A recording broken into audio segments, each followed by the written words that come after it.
U.S. President Donald Trump met with Chinese Vice Premier Liu He on Friday, following the ongoing trade talks in Washington this week.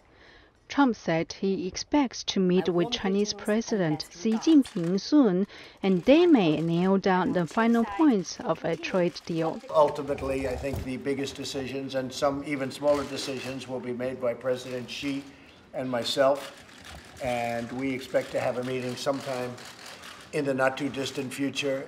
While China has committed to buying more American goods, and progress is seen amid reports that both countries are working to finalize details of a trade agreement.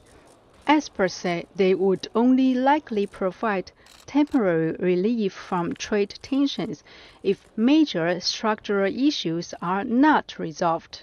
One of the core issues is subsidy by Beijing government to help Chinese companies. I think in terms of subsidies for state-owned enterprises and domestic technology firms, it's going to be very difficult for China to move on that because their position is this is essential to our national development. Every country has the right to develop in its own way.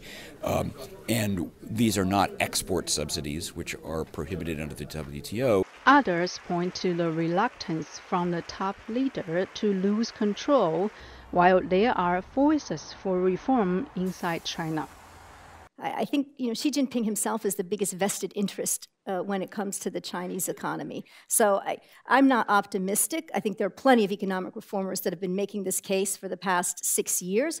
They had a big brouhaha in the fall, those economic reformers, the big conference where they're saying, our economy is sinking. We have to push forward with structural reform. One of the thorny issues between Washington and Beijing is a case involving Chinese telecommunications company Huawei, which is facing several U.S. charges, including technology theft.